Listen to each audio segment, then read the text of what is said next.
pada DDL, kelompok kami memulai dengan fungsi create yang dimana fungsi ini berguna untuk membuat suatu struktur baru di dalam database seperti tabel dan juga bisa membuat database itu sendiri, di mana di sini kami membuat database bernama Monokopi. Kemudian membuat tabel bernama tabel kopi yang berisi ID kopi, nama kopi, tanggal produksi dan juga stok.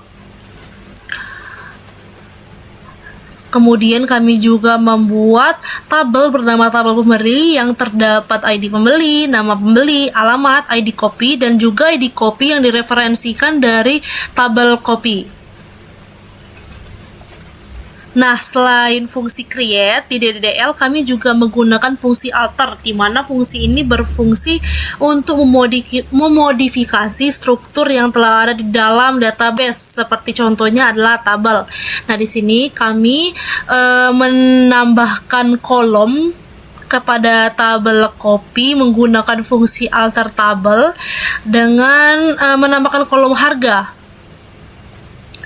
Jadi yang sebelumnya tidak ada kolom harga menjadi ada kolom harga berkat fungsi alter.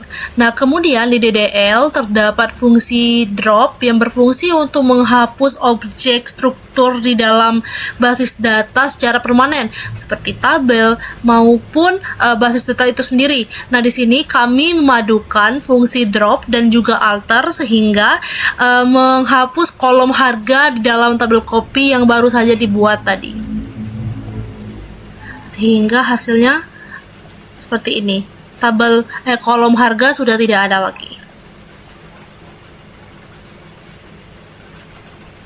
Seperti yang sudah dijelaskan oleh teman saya, yaitu Angel yang telah melakukan definition language, maka selanjutnya saya akan menjelaskan manipulation language. Pertama, saya akan memasukkan data ke dalam tabel kopi dan juga pembeli.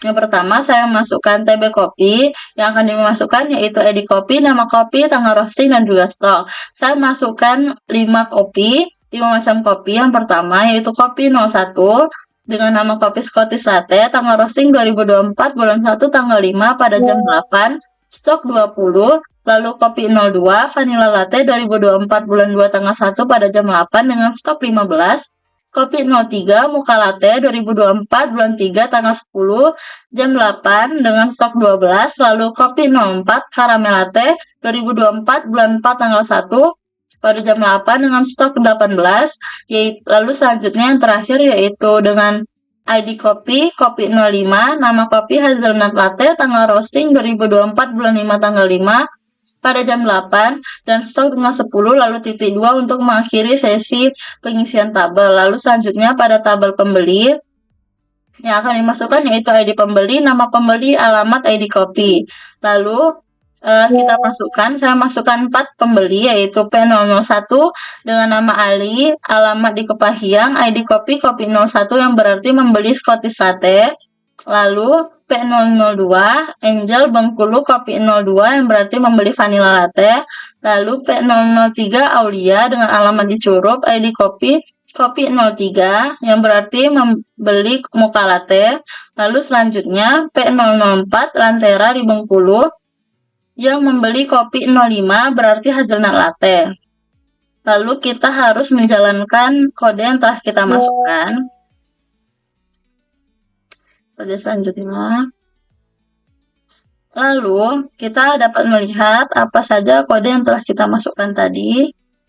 Maka otomatis ini TB kopi sudah masuk semua.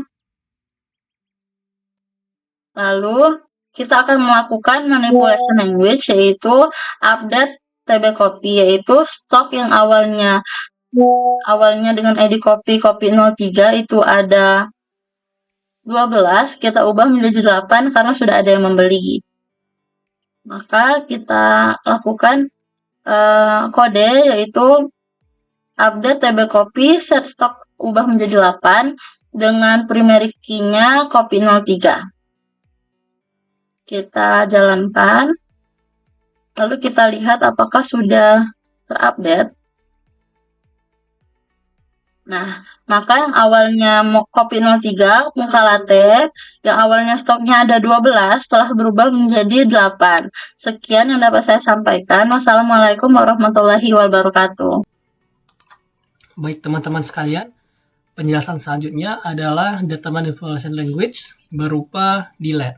Seperti yang sudah dibuat sebelumnya, kita memiliki tabel copy dengan kolom ID copy, nama copy, dan tanggal roasting.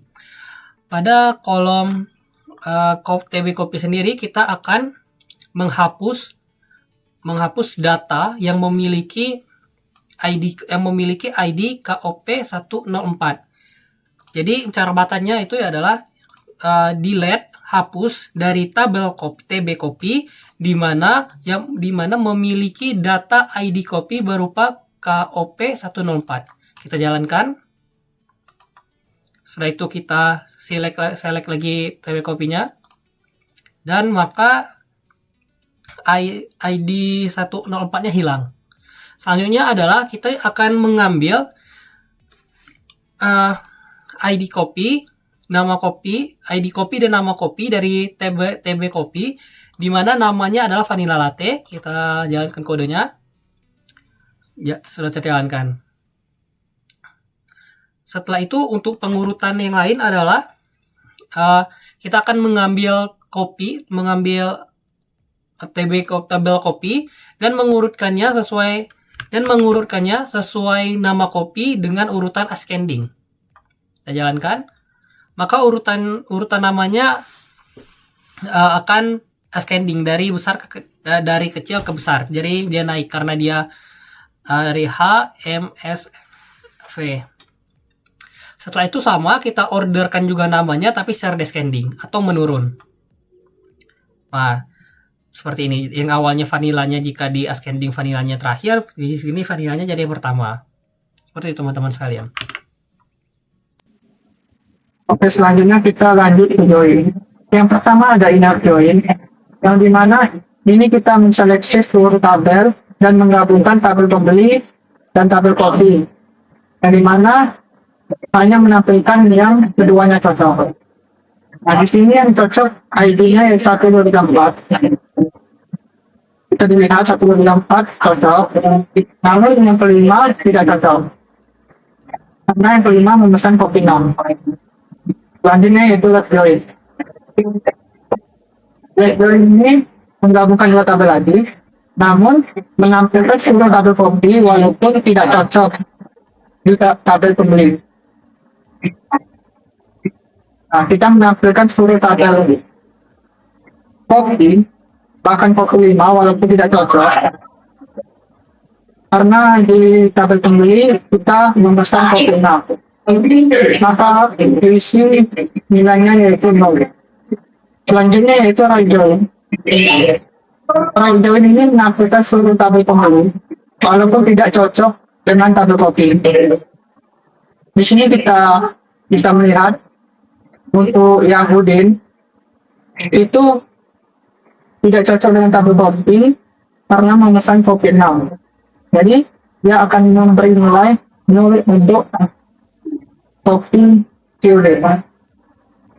Jadi intinya inner join itu gabungan dengan syarat-syarat yang kita inginkan seperti inner join, let join, dan side join. Oke, itu saja. Terima kasih. Wassalamualaikum warahmatullahi wabarakatuh.